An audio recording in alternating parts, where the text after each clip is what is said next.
Chapter 19. But she dreamt of him, dreams in which he brushed past her, would not look at her, would not speak to her, dreams in which he was busy talking to others. When she sought his attention, he frowned, and it was a cold look that she received. No fondness. She would wake after such dreams with raw eyes, mumbling and clumsy, dropping things, mislaying things. When asked what was wrong with her, she would say that it was the time of month. No news of him, his name. In Yasmin's letters, the words slanting and large. Her baby daughter doesn't sleep through the night. Her baby is teething. A photo of the baby. No mention of Ray. When she answered Yasmin's letters, she disciplined herself not to ask about him, not to ask for news or even a casual reference like the remarks she used to hear in Aberdeen all around her in abundance. From Diane, from the coffee-scented secretaries, from his PhD students, the man from Sierra Leone. What she wanted to know, how was he? How was his health? Did he have any new PhD students? Where did he publish the paper he and Farid were working on? Who translated for him now?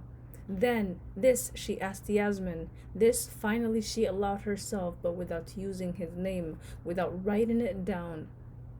Did they find anyone to take my place? She wrote. But Yasmin was on extended maternity leave, in another world with her baby girl, not keen to go back to work, not very interested. She wrote, "No, I don't think the department has anyone translating for them at the moment. I'm not sure." And Summer found herself nostalgic for her old job, the work itself, molding Arabic into English, trying to be transparent like a pane of glass, not obscuring the meaning of any word. She missed the cramped room with the hum of the computer. She missed Diane, the smell of her cheese and onion crisps, her innocence when she said, "Ray's class was really good today. One bloke asked this question about..." This was her exile from him then, never hearing his name, living in a place where no one knew him, and when weak from the dreams, needing to speak of him and not being able to. She wanted to say anything, however meaningless. At times with a friend, Nahla, even with Hannan, she would want to speak about him. A question from them would be the trigger, a question about her time in Scotland. A question followed by a pause in the conversation, the possibility of a turning point, and then other words would fill up the space. She was afraid of the sound of her voice talking about him, the silliness of it, and feeling ashamed. She knew that they would stop at him being a foreigner. Their mind would close after that. Wide eyes, surprise. A foreigner? They would imagine him like someone in American film, the kind of videos they watched, a bodyguard, a man who was really a robot with skin. She did not want them to imagine him like that. Their eyes rimmed with coal, warm, wide, and she knowing what was in their minds, having to somehow defend him, stammer through the questions they would ask. "No, he's different. Not really. Half foreign? No, he's just different. Not impatient, not cool. I still can't believe it. A Christian? Not really, no." "What do you mean?" "He's not religious. He doesn't go to church. He's not sure." "Not sure?" "He believes in Allah, but when I asked him if he accepts that Muhammad, peace be upon him, is a messenger, he said he wasn't sure." "You, Summer, of all people, you're not like modern girls who marry foreigners. You're not the type." "Anyway, it didn't work. It failed." "But why did you let yourself get involved in the first place?" Start to talk of him, and she would have to answer all sorts of questions, become hot with shyness and what she couldn't say, that she had tipped over, begged him, "Just say the shahada, just say the words and it would be enough. We could get married then." It was not a story to be proud of. Perhaps Hannan would repeat it to her husband, something to amuse him after a hard day's work. Perhaps Nahla would repeat it to her mother, a piece of gossip from next door. It was sensible to keep quiet, keep busy, forget. She talked to herself. She told herself that she did not know him. She did not understand the words 60s scene or a Saturday afternoon in Edinburgh when he got married in a church and wore a kilt. How could she understand things like that, be connected to them? She gave herself lectures when the dreams came and weakened her. I must start a new life. Stop being sentimental. Stop feeling sorry for myself. Everyone around me is deprived of something or another. Some people don't even have running water in their homes. And all the babies that die and inflation tight around people's throats. I'm so lucky I can afford medicine for my son and Eid clothes, decent meals, even luxuries, useless things like renting videos. I should be thankful. If I was good, if my faith was strong, I would be grateful for what I have. But she still dreamt of him, vivid dreams in which he brushed past her, close enough for her to smell him, but he would not look at her, would not talk to her. In one dream, she was as short as a child in a room full of adults and smoke. She was in this room to look for him, and she was standing near a table that was large and high. On tiptoe, she saw that the table was green, a solid rectangular green with no cutlery, no food or drinks. She reached with her hand, and it was as if the table was a shallow box lined with green rough wool. On the other side of the table, Ray was talking to a man she did not recognize, a man with glasses and straight black hair sliding over his eyes. The room was choked with people bigger than her, older than her. Their discontent buzzed through the room, through the smoke, and like in the other dreams, Ray came towards her and then brushed past her, distracted, unaware of her because she was too young and too short for him. Ray, raw eyes in the morning, the way a dream affects the day ahead. The ceiling fan rotated slowly, distributing the breeze that came from the window. The birds were strident outside. The way a dream threatens the day, sharpens a memory. Only a dream, and it could induce a nausea in her, a dry soreness behind her eyes. She poured sour milk in her aunt's tea and had to make another cup. She sent Amir to school without making him brush his teeth, left the fan running in the empty bedroom all morning. At work, she felt that she didn't care. It didn't matter at all that her adult students could barely read and write. The illiteracy rate was 60 or 82%, depending on who was right. And today, she had no energy or desire to reduce it. "What's wrong with you? Are you tired?" she was asked. "Sister, please raise your voice. We can't hear you."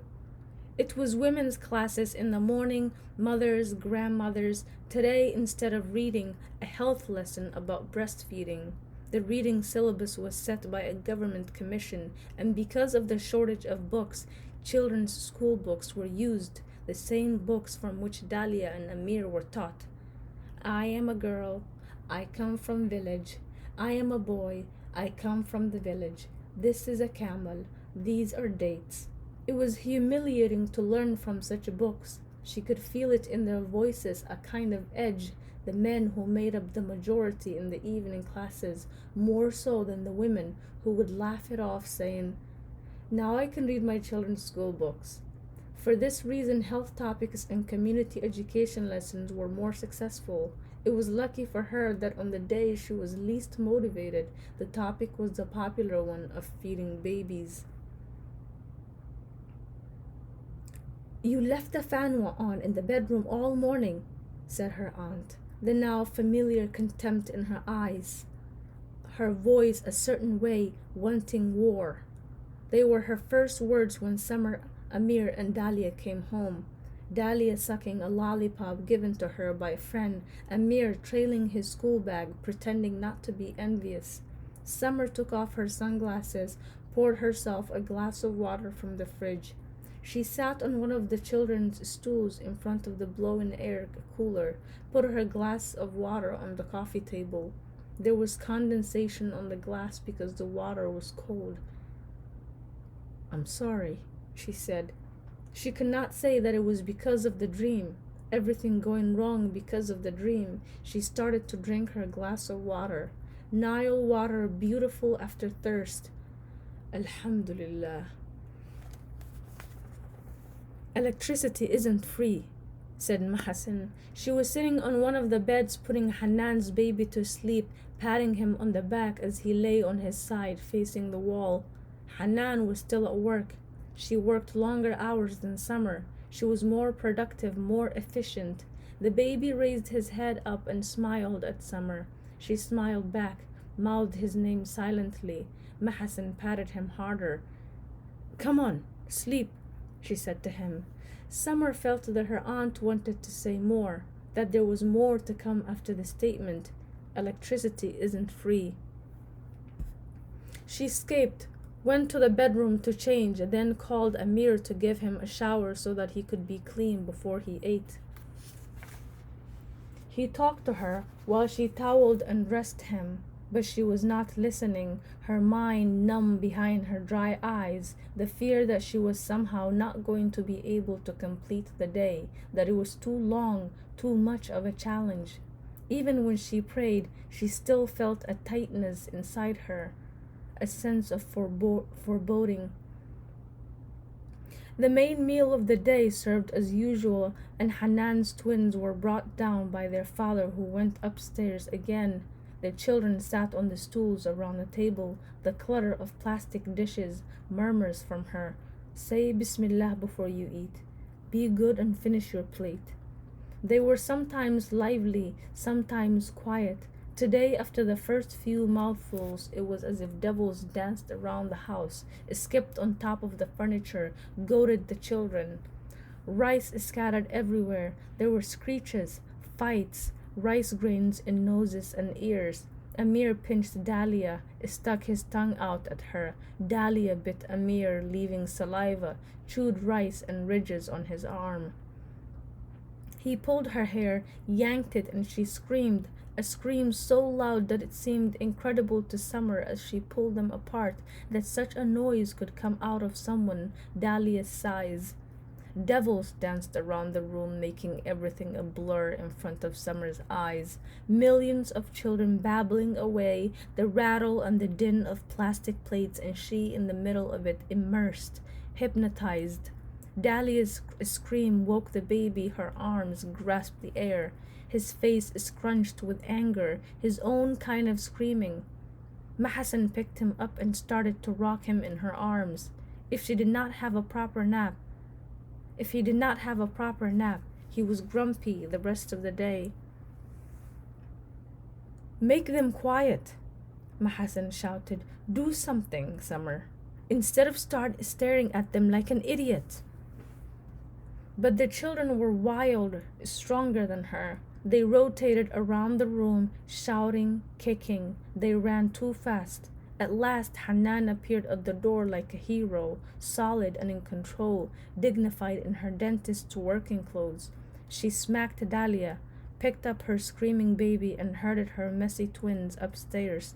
She left Summer with Dahlia whimpering and clinging, and a dull clamness all around the room. As if nothing had happened, Amir arranged his toy cars on the floor, talked to them, and pushed them carefully from the carpet to the tiles. "All this is because you are useless," said her aunt. "A few children and you don't know how to handle them. I don't know what happened to you. In the past you were lively and strong. Now you've just become an idiot." She wanted to escape from her aunt, but Dahlia was clinging to her, sticky and limp. She wanted to escape into cleaning the room, sweeping up the rice that was scattered on the table and on the floor. "You don't even have a proper job, a job that pays. How much have you been contributing to the house?" "Not much," her voice flat, obedient, answering how Mahasan wanted her to answer, and content to wear others' clothes without any pride. That was true. She had been passed on a whole wardrobe of Hanan's clothes that were too tight for her after having the baby, didn't fit anymore, and it was also true that she had no pride. The clothes, when Hanan offered them, had made her happy. They were loose on her, long. Hanan had been nice. She had said, as Summer tried each thing on, looking at herself in the full-length mirror, turning this way and that. Everything looks lovely on you, Summer. Now her aunt was making it all dirty, wanting her to feel ashamed.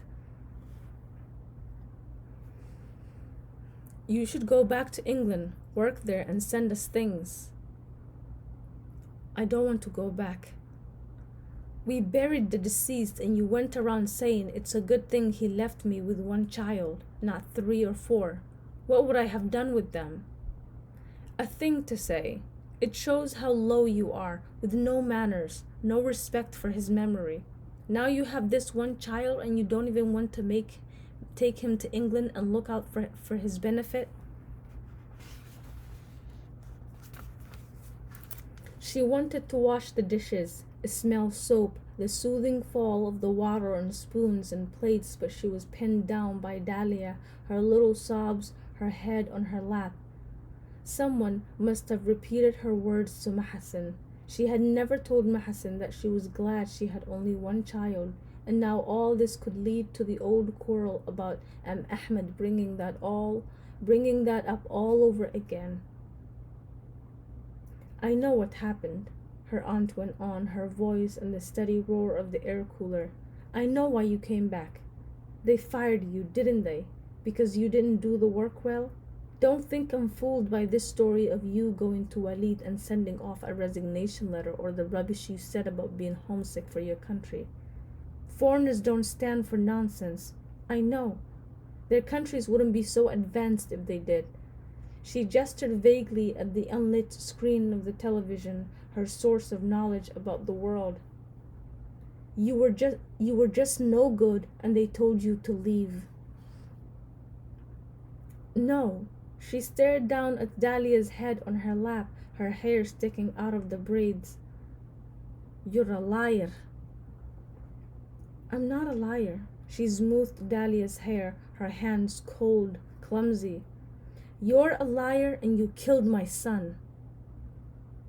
She shook her head, not sure if her aunt meant what she said, and it was not her muddled mind that was imagining it all. It was not a line from an Egyptian soap that her aunt was repeating. You killed my son. Mahasan had actually spoken those words out loud. Now on her face there was a kind of triumph, as if she had finally, from deep inside, pulled out what she had always wanted to say. The denial stuck in Summer's throat. You nagged him to buy that car. Her aunt's words were focused now, distinct. You nagged him day and night, and he sent for money. Summer shook her head. She hadn't known. She hadn't known that he was short of money, that he had asked his mother. He didn't tell me, she said, breathing through the fear that her mind would bend, surrender to this madness, accept the accusation, live forever with the guilt. You nagged him for that car, and that car killed him. He wrote and said, Please, Mama, help me. Summer's getting on my nerves. Saying it's cold, it's too cold to walk everywhere. Let's get a car. Then I sent him the money. Tariq wrote to Mahasan complaining, Summer's getting on my nerves. It sounded so much like him, the way he would speak, Summer's getting on my nerves. It jumped up at her in spite of the years, in spite of the gulf between their world and his. It sounded so much like him, the way he would speak, the way he spoke to his mother sometimes, as if there was some kind of conspiracy against him, threatening his career. He had been like that. Summer tried to remember the time before they bought the car. She tried to remember nagging him. It was years ago. He hadn't told her he was short of money. He hadn't told her that he had written to Mahasan asking for money. She had thought he wanted a car as much as she did, and now he was not here for her to ask him. Her aunt's words hung in the air, a banner of victory. They could not be contradicted or denied. Dahlia, get up. She eased the child's head away from her lap.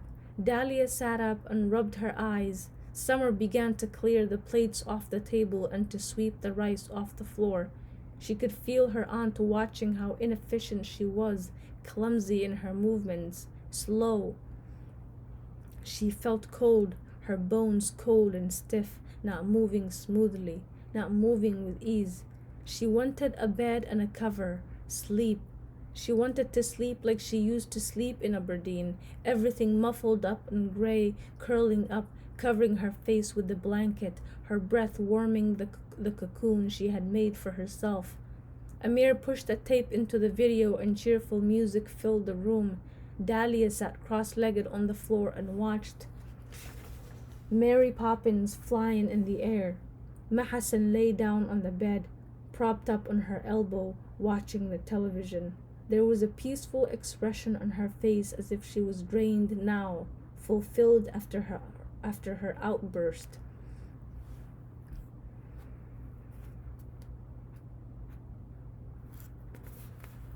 Summer's fingers were steady as she washed the dishes. The water spluttered and gushed out of the tap. There were colors in the soap suds, pink, green. She rinsed the glasses and stood them face down to dry, moved her weight from one foot to another, something to lean on, rest upon, be held up by. If she could believe that he loved her, that now he was aware of her, but she didn't believe, could not make herself believe. It was not there inside her. Inside her was only a bright hardness. Months since she had seen him, months since she had left Aberdeen. He was far away. He had forgotten her. He was a foreigner and she was who she was. By now he must know another woman. It was so long since he had lived with his wife. One had to be realistic about these things. His world had different rules. Perhaps he was relieved when she left. All the messiness of it, the sticky complications. Another woman more easily accessible, lighter. A woman with lighter eyes, a lighter heart, someone who didn't care whether he believed in God or not. When she finished washing the dishes, Summer went and stood at the door to the sitting room. She watched the Dahlia squint a little in front of the television. Mahasan was sitting up on the bed, rubbing cream on her hand and flexing her fingers to ease the joints. She wanted to say to her aunt that no one killed Tariq. It just happened. It was his day. She wanted to say that Allah gives life and takes it, and she had no feeling of guilt for wanting Tariq to buy a car. She was not to blame. If he had told her he was short of money, she would have understood and accepted, but he hadn't told her. She wanted to say to her aunt, "Be careful when you speak of the dead because they are not here to defend themselves." Why tell me that he had complained about me, that he said I got on his nerves? He would not have wanted me to know this. Mahasan looked up. "Did you finish?" "Yes." Mahasan looked down at her hands again, smoothed the white cream over her loose skin. It was time for Summer to talk now, say what she wanted to say. "When I say you should go back to England," said Mahasan, "it is for your own good and Amir's, not for my own good. Amir fills the house and you serve me." The house.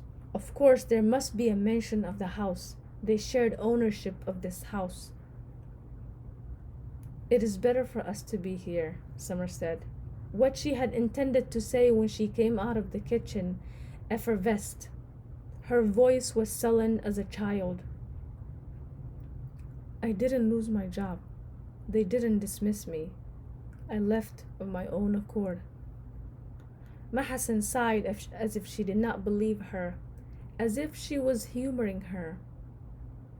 "Yes, all right," she said, and turned to look at the television again.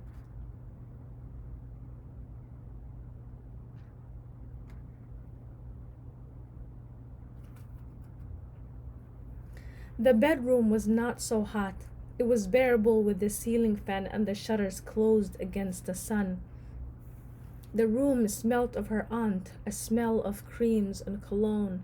Summer sat up on the bed, leaned against the wall, hugged her knees, and stared at the cracks on the ceiling. Some were angry and painful, some were delicate and faint. A European woman from long ago in a billowing dress, a cedar tree. She wished she could feel that Ray was close to her in spite of the angry words she had said to him, in spite of his get away from me. She prayed she could feel him close, not like in the dream, not distracted, not brushing past her. If she would dream a good dream about him, one good dream, reassuring her.